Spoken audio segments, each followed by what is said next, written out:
अस्सलाम वालेकुम वरहमतुल्लाहि ताला वबरकातुहू। नाज़रीन, मलंग क्या होते हैं?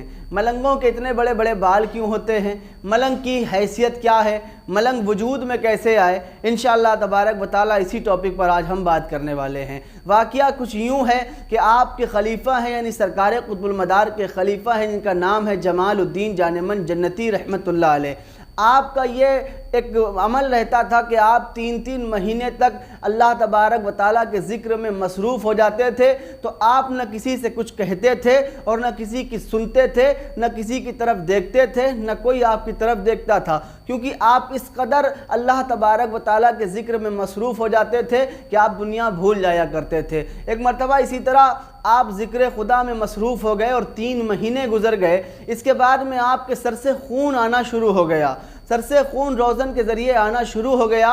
इसके बाद में जब ये हालत आपके मुरीदीन ने देखी, करीब था कि आपका सर फट जाता, तो आपके मुरीदीन ने जाकर आपके पीरो मुर्शिद यानी बदिउद्दीन अहमद शाह मदार कुतुबुल मदार मदारुल आलमीन रज़ियल्लाहु ताला अन्हु की बारगाह में गए और कहा कि सरकार जमालुद्दीन जानेमन जन्नती रहमतुल्लाह अलैह के सर से खून जारी हो गया है, करीब है कि सर फट जाए। जैसे ही मदार पाक ने यह ख़बर सुनी तो फ़ौरन सरकार कुतुबुल मदार मदारुल आलमीन रज़ियल्लाहु ताला अन्हु जमालुद्दीन जानेमन जन्नती के पास पहुँचे और धूनी से राख उठाकर आपके सर मुबारक पर मल दी। इसके बाद जब सरकार कुतुबुल मदार वहाँ से रवाना हो गए, वहाँ से चले गए, जब आप रब्बे कायनात के ज़िक्र से फारिग हुए तो आपने महसूस किया कि मेरे पीर की खुशबू आ रही है।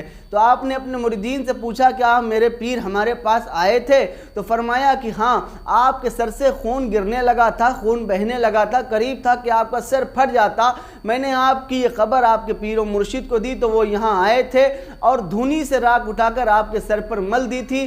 फिर उसके बाद से आप शिफायाब हो गए थे। जैसे ही ये खबर आपके खलीफा यानी जमालुद्दीन जानेमन जन्नती ने सुनी तो आप बेपनाह मसरूफ़ हुए, बहुत ज़्यादा खुश हुए। आपने उसी वक्त से यह अहद कर लिया था कि जिस सर के बालों पर हमारे मुर्शिद का दस्ते मुबारक लग गए हों, अब उस सर के बाल को कभी उस सर से जुदा नहीं करेंगे। बस वहीं से लंबे लंबे बाल रखने की इब्तिदा हो गई, शुरुआत हो गई। आज जो मलंगान हजरात हैं जिन पर लोग तरह तरह के इल्ज़ाम लगाते हैं, ज़रा सोचिए, जो मलंग अपने पीर की मोहब्बत में अपने सर से बाल को ना गिरने दे, वो मलंग अपने मजहब की मोहब्बत में मजहब के वक़ार को कैसे गिरने दे सकता है? वो मलंग अपने मजहब के किरदार को कैसे गिरने दे सकता है? वो मलंग जो अपने सर से बाल अपने पीर की मोहब्बत में ना गिरने दे, वो मलंग शरीयत के ज़मीर को कैसे गिरने दे सकता है? अस्सलामु अलैकुम वरहमतुल्लाहि ताला वबरकातुहू।